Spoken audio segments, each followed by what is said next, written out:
महाआंदोलन के 10वें दिन और आमरण अनशन पर चौथे दिन हमारे छोटे भाई अमन कुमार यादव आपसे 1 मिनट अपनी बात रखेंगे आपके साथ।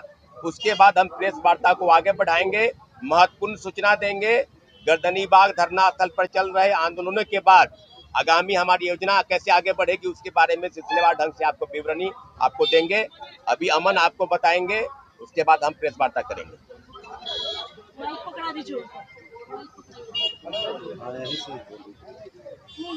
ये वाला माइक नहीं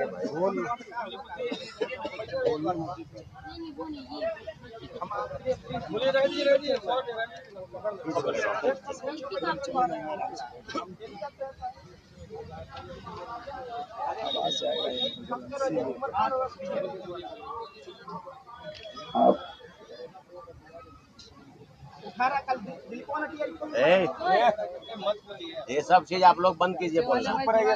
सभी साथियों से अनुरोध है, सब अपनी लड़ाई लड़ रहे हैं, छात्रों का इस तरह ना बोले। और आवाज थोड़ा सा अभी से लड़खड़ाना शुरू हो गया है, तो माफ कीजिएगा, उतना तेज मैं बोल नहीं पाऊंगा। आप सभी साथियों को, प्रिंट मीडिया के साथियों को, इलेक्ट्रॉनिक मीडिया, डिजिटल मीडिया के साथियों को बहुत बहुत धन्यवाद। आप लोग पहुंचे। आज आमरण अनशन का तीसरा दिन और चौथा दिन और आंदोलन का 10वां दिन है। मैं बिहार के तमाम एवं भारत के तमाम युवा साथियों, नौजवानों, विद्यार्थियों, छात्र अभ्यर्थियों से बस एक अपील करना चाहता हूँ। अपील ये है कि आप जब दिल्ली के जंतर मंतर पर जो प्रोटेस्ट हुआ, उसमें बड़ी संख्या में बिहार के युवाओं की भागीदारी देखी गई और 22 तारीख के बिहार के प्रोटेस्ट से ही धर्मेंद्र प्रधान के इस्तीफे हुए। लेकिन आज बिहार में एक प्रोटेस्ट चल रहा है। प्रोटेस्ट किस लिए चल रहा है? देश के आज़ादी के 80 साल बाद भी हम क्या मांग रहे हैं? हम मांग रहे हैं कि शिक्षा में सुधार हो, पारदर्शिता है, निष्पक्षता है, सालों से लंबित जो परीक्षाएं हैं वो जल्द हो, जैसे बीएसएससी की, लाइब्रेरियन की है, लेखी। ये 15 सूची मांग है हमारी, ये 15 मांग है हमारी, पहले 13 मांग थी। लेकिन बिहार के और नौजवान गर्दनी बाग पहुंच रहे हैं और हमसे आग्रह कर रहे हैं कि हमारी मांगों को भी शामिल किया जाए। इसके साथ ही मैं तमाम युवा साथियों को एवं प्रेस मीडिया साथियों को बताना चाहता हूँ, छात्र युवा संघर्ष मोर्चा, जिसमें बिहार के 14 छात्र युवा प्रमुख संगठन शामिल हैं, जिसमें आपको NSUI, आयसा, ASF, SFI, AIYF, युवा कांग्रेस, RYA, DYFI, समाजवादी छात्र सभा, मतलब जितने भी बिहार में छात्र संगठन हैं, सभी के समर्थन हमें मिले हैं, सभी ने आकर के हमें समर्थन दिया है। मैं बस 2 लाइन कहना चाहता हूँ। ये लाइन ये है कि जो आंदोलन आज 14 मांगों के लिए शुरू हुआ है, जो आंदोलन इस राज्य के माननीय शिक्षा मंत्री मिथिलेश तिवारी के विरुद्ध शुरू हुआ है, अगर माननीय सम्राट चौधरी जी जंतर मंतर के प्रोटेस्ट से और रांची के प्रोटेस्ट से सीखने का काम नहीं किया, तो ये आंदोलन, मैं वादा करता हूँ इस गर्दनी बाग से और बिहार के युवाओं से, एक दिन ऐसा होगा जिस दिन ये आंदोलन माननीय श्री सम्राट चौधरी हमारे मुख्यमंत्री के गले के फांस बनेगा।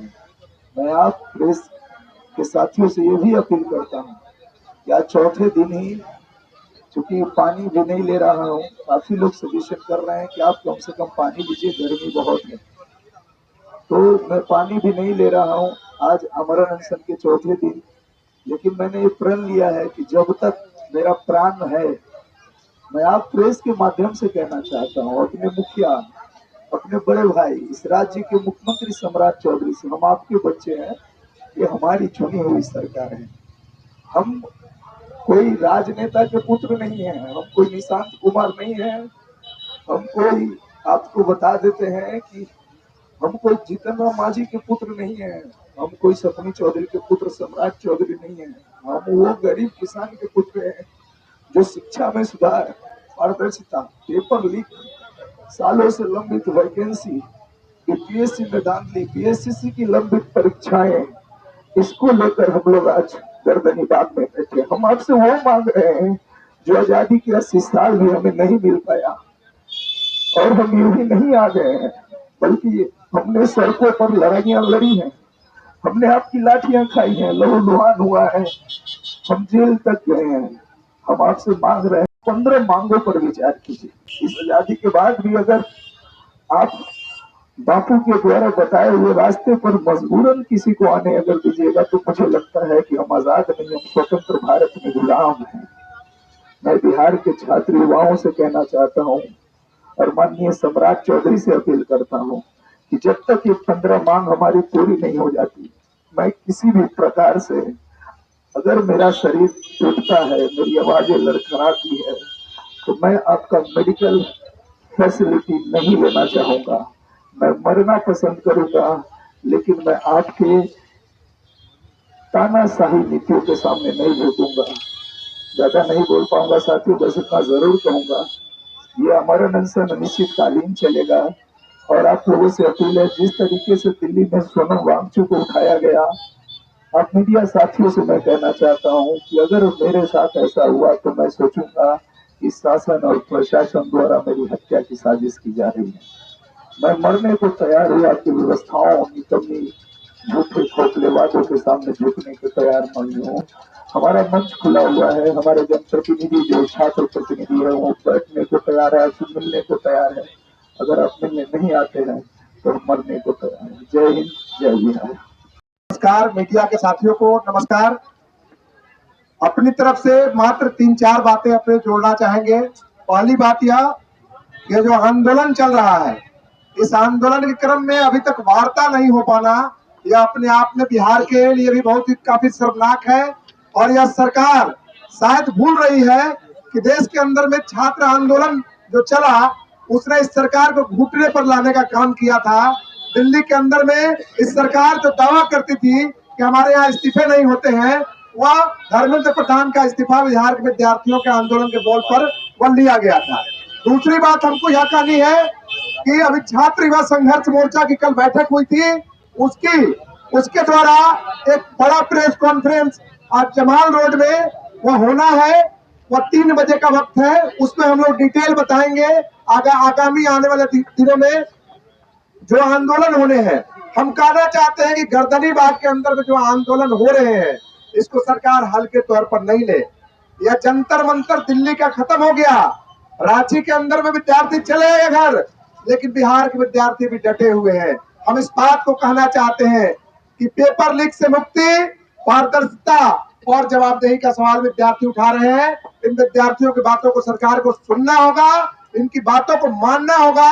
हम विद्यार्थी कोई वैसी बात नहीं मांग रहे हैं जो आप मान नहीं सकते हैं। पूरे देश की शिक्षा व्यवस्था आईसीयू में है। रोजगार का जो सवाल है, वह रोजगार का सवाल यह बहुत ही मौजूद सवाल है, और यह सवाल को दरकिनार करके सरकार आगे नहीं बढ़ सकती है। इन सवालों को लेकर बिहार के जो 14 छात्र युवा संगठन है, इन लोगों ने मोर्चा बनाया है, और इसको लेकर इन विद्यार्थियों की लड़ाई में वह पूरी तरह से साथ है। आने वाले दिनों में इस सरकार को झुकना होगा, इस सरकार को इनकी बातों को मानना होगा। अगर बात नहीं मानती है तो कल के डेट में अगर कोई स्थिति अगर बिगड़ती है राज्य के अंदर में, तो इसकी पूरी जिम्मेदारी सरकार के ऊपर में होगी। प्रीतम भाई बीपीएससी के छात्र जो है अभ्यर्थी प्रीतम भाई, प्रीतम जी नहीं है, अब बस अंतिम संदेश है बीपीएससी के, बस 1 मिनट में अपनी बात खत्म करेंगे। बीपीएससी का ये अंतिम संदेश है बीपीएससी के लिए। जी हम सिर्फ इतना बताना चाहेंगे कि देखिए कैसे कैसे अधिकारी चुन के गए हैं। हमारे अमन भाई को हम लोग मरने नहीं देंगे, चाहे जो भी हो जाए। ये देखिए, इस विद्यार्थी को जो एसडीएम साहब है, उनको अगस्त लिखने नहीं आता। ये विपाट के 15 अगस्त का फोटो आया वहां से, उनको अगस्त लिखने नहीं आता है। और हमारे एसडीएम है और हमारे अमन भाई को सरकार गलत बता रही है। ये क्या चल ये रहा है? देखिए, अगस्त नहीं लिखने आता है। ये तो हम आप लोग को 2-3 और बस ऐसा ही दिखाएंगे, बस 30 सेकंड में। ये ले लिए, ये एसडीएम है। हमारे अमन भाई कहाँ से गलत मांग कर रहे हैं सरकार को, ये बताइए। ये एसडीएम साहब विपाट ट्रेनिंग का, ये 15 अगस्त हमारा नेशनल फेस्टिवल, और अगस्त का स्पेलिंग आपको नहीं आता है सर, ये बताइए। आगे आगे हम आपको दिखाते हैं, बस 30 सेकंड का हम समय लेंगे, से अधिक समय नहीं लेंगे। ये देखिए हमारा गवर्नर का स्पेलिंग नहीं आता है, गवर्नर का स्पेलिंग लिखना नहीं आता। ये तो क्या जांच नहीं होनी चाहिए? और आप कहेंगे कि आप लोग गलत धरना पर बैठे हुए हैं, गलत अनशन पर बैठे हुए हैं। सर ये बताइए, ये डिपार्ट के विद्यार्थी हैं जो ट्रेनिंग में गए हैं, और हम लोग मेरिट वाले यहाँ पे सड़क पे बैठे हुए हैं, रोड पे बैठे हुए हैं, और सरकार हम लोग को बदनाम कर रही है। ये देखिए सर, ये ट्रेकिंग, पहाड़ ट्रेकिंग का स्पेलिंग नहीं आता, देख लीजिए। आरओ बने हैं, बताइए ट्रेकिंग का स्पेलिंग नहीं पता है सर?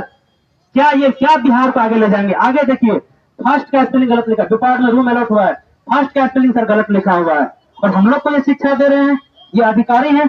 आगे देखिए सर, ब्रेकफास्ट लंच है लिखा ना, डिपार्ट ब्रेकफास्ट लंच, ब्रेकफास्ट का स्पेलिंग गलत है, और सर ये अधिकारी हैं और हम लोग गलत धरना पर बैठे हैं। बस इतना ही कहेंगे, अब इससे अधिक आप लोग खुद समझ जाइए।